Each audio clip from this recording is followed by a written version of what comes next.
This is Valley News Live at 10. Good evening, everyone. Another day, another threat of violence in the West Fargo School District. Today, West Fargo PD arrested a child for threatening violent acts at Liberty Middle School on Snapchat.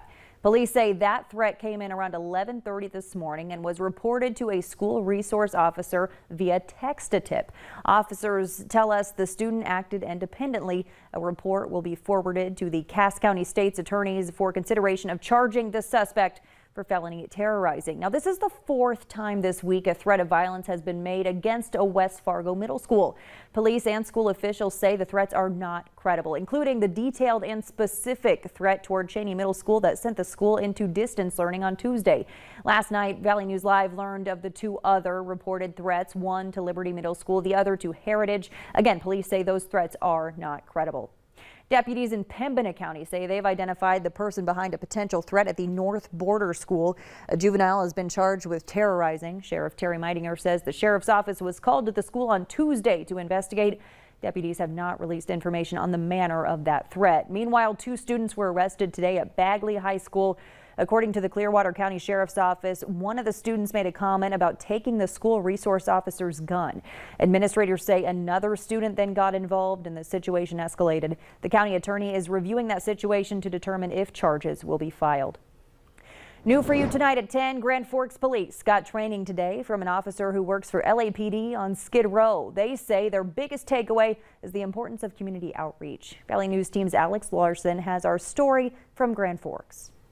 Bring everything that you are, the best of who you are, to the table to really bridge the gaps with the communities you serve. The Grand Forks Police Department was chosen by the Fashion Affair, an annual fashion show to raise money to focus on their community outreach. But in our hearts that we are very blessed in Grand Forks and that we do have a great police department.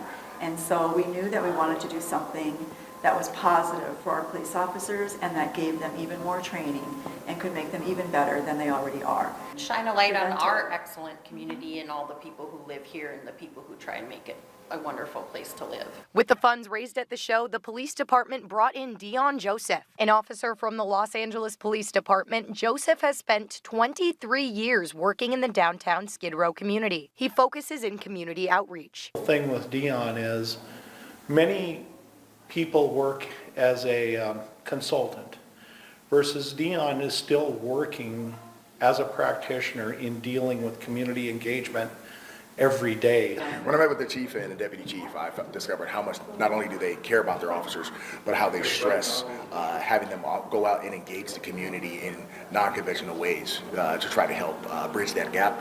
All involved told us police engagement is extremely important, especially now. It's highly important, especially nowadays where there's such a chasm right now in many parts of the country between law enforcement and the people they serve. And we need to work really hard to close that chasm. I feel that we are very strong in that area. I feel that we have a lot of backing from our community. Joseph says he was impressed with the Grand Forks officers. They're already doing it, so there's more or less encouraging each other and reaffirming the great things that they're already doing. Alex Larson, Valley News Live. Chief Nelson says the training from Johnson helped reaffirm their work and the tips he gave will only help them get better. Chief Meteorologist Touch Johnson joins us now with a first look at your forecast. Touch? Thanks so much, Stacy. Good evening, everyone. Hey, we were wrapping up our Thursday. It was a beautiful day. We had this as the pick day of the week, but now we have some changes as we close out the work week on Friday. Notice what's going on in South Dakota, the southern half of the state, starting to see snow blossom along the state line with Nebraska. This system is heading straight into southern Minnesota, and we'll see an increase in clouds in our area from this system. But for travelers south on I-29 towards Sioux Falls and towards Minneapolis, understand there is winter storm conditions expected tomorrow and into Saturday, and we're talking about some pretty significant snow in these directions. So here's a quick look at the update for this system. We mostly stay very quiet here, but down to the south where you see the dark blue shade, you can see this band of heavier snow from Sioux Falls right into very close to Minneapolis. And the snowfall totals enhanced 6 to 12 inches right there near the Twin Cities, with routes in between upwards of 3 to 6 plus inches of snow. For us, it's quiet this evening, mostly moony, we'll call it, on a beautiful December night. Now a look at your temperatures. We're teens to near 20 degrees right now. Now, an update is coming up on your forecast as we glide into our weekend ahead and first alert weather days for next week, Wednesday and Thursday. An even more potent system is looking like it's going to take aim on our valley. I'll have the latest here in a minute. All right. Thanks so much, Hutch. New information tonight on a fire that forced 2 people to jump from a second-story window yesterday. Tonight, fire officials are saying that fire is not considered suspicious. It happened south of Moorhead in the 4400 block of Highway 52. The 2 people who jumped from the window weren't seriously hurt, but several pets died in the fire. Crews haven't been able to determine how it started, only saying they've ruled out arson.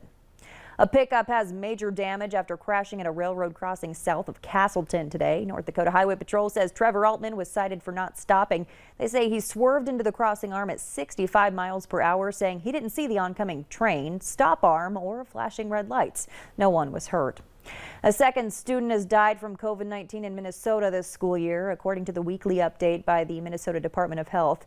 The report does not include identifying information. However, since the last weekly report, the health department reported a Beltrami County teenager had died of COVID-19. The report says the teen had a pre-existing medical condition. The state health department says 3 students have died of COVID-19 infections associated with schools since the pandemic began. Minnesota's positivity rate is almost 12% right now. That's the highest it's been since last December. A verdict has been reached in the trial of actor Jussie Smollett. The jury found him guilty on 5 of 6 counts. Jurors deliberated for more than 9 hours over 2 days on charges that he orchestrated a fake crime against himself. From the first day of this case, his case has been prejudged. His case has been tried in the media, and it's unfortunate. This is the United States of America. We live in a constitutional democracy where everyone is presumed innocent. But obviously, if we're being honest, that hasn't been the case. Defendants have a right to go to trial.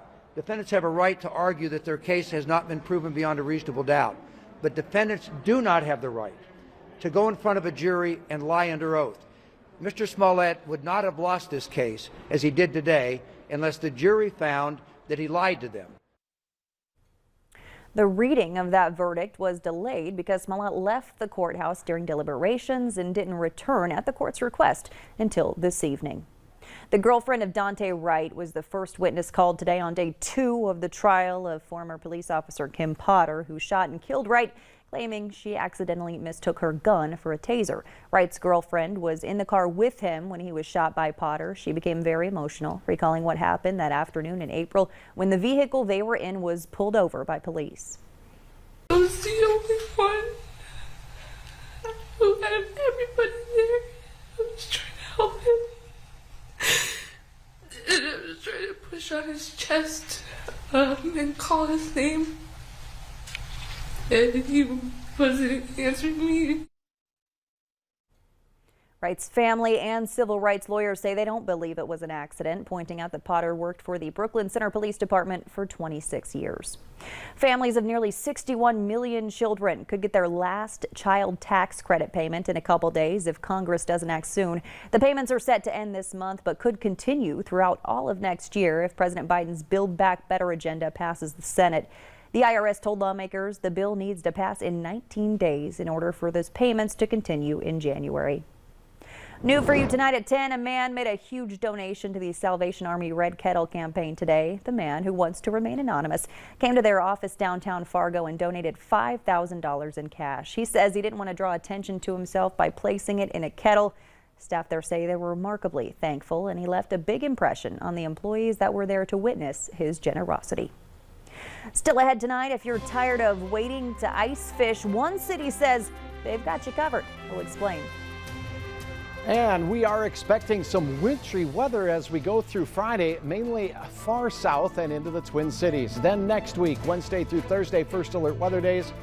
We have an update to your forecast. Join me. Weather is coming up right after this.